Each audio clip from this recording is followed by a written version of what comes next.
Assalamu alaikum wa rahmatullahi ta'ala wa barakatuhu. Barkanku da zuwa Ashura Physics class.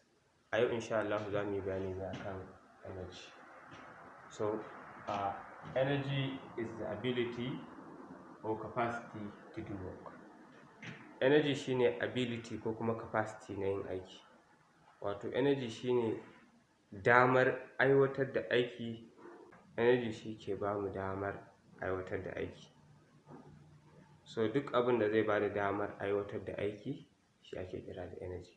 Wato a Hausance za a iya kiran energy da kuzari, shine energy. So muna da kuma forms of energy.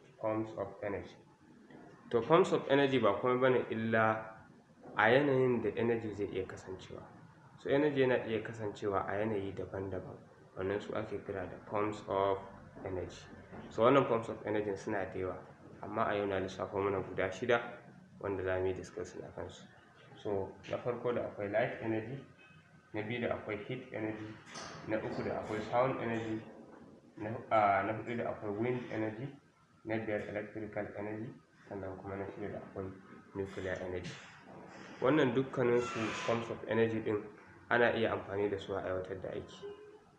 So bacin wannan forms of energy din kuma muna da law of conservation of energy. So law of conservation of energy kuma ce state that energy can neither be created nor destroyed. It can only be changed from one form to another. Energy can neither be created nor destroyed. Ba za mu iya creating din energy ba, sannan kuma ba za mu iya destroying ɗinsa ba.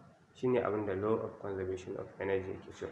So alal misali, kamar yadda ne mana misali da light energy from the sun, ba mu muka kirkire shi ba, sannan kuma ba za mu iya destroying din shi ba, sai dai mu sauya shi daga wannan light energy din mu ƙara maida shi into another mu ƙara maida shi zuwa wani form of energy. Kamar yadda ake maida light energy from the sun, a yi amfani da solar panel a maida shi electrical energy. To kaga ba destroying din wannan solar energy din muka yi ba, light energy din ba destroying ɗinsa muka yi ba, canza shi muka yi. So haka duk wannan forms of energy din in kai yunkurin kai destroying ɗinsa ba zai yi ba, sai dai kuma kai canza shi daga wannan form of energy din into wani form of energy. Yanzu alal misali, ana dawo da light energy into electrical energy ta hanyar amfani da solar cell. Sannan shi ma kuma electrical energy din nan akan iya maida shi sound energy. Tunda loudspeaker ɗinka ko TV ɗinka in babu electrical energy ba zai aiki ba, amma kaga ta hanyar amfani da electrical energy sai ka maida shi kuma sound energy. Sannan akwai irin su shi ma heat energy. Kaga in kana da heater a gida, daga ka sa mata electrical energy sai kuma ta yi sai ta koma into heat energy, ta baka heat energy. So haka nan wannan shi ake kira da law of conservation of energy. Ba zai yi kai destroying din energy ba, sai dai ka sauya shi daga wani form of energy zuwa wani form of energy din. So wannan shine bidiyon mu akan energy, forms of energy da kuma law of conservation of energy.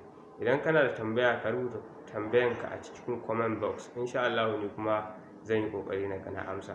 A bidiyon mu na gaba kuma insha Allah za mu yi bayani ne akan kinetic energy, potential energy da kuma mechanical energy. Idan muka yi bayanin su kuma insha Allah za mu kawo yadda ake solve calculation akan waɗannan potential energy da kinetic energy. Thank you. Ku yi subscribing, ku yi liking, sannan kuma ku sharing domin sauran 'yan uwa su ma samu. Thank you. Na gode.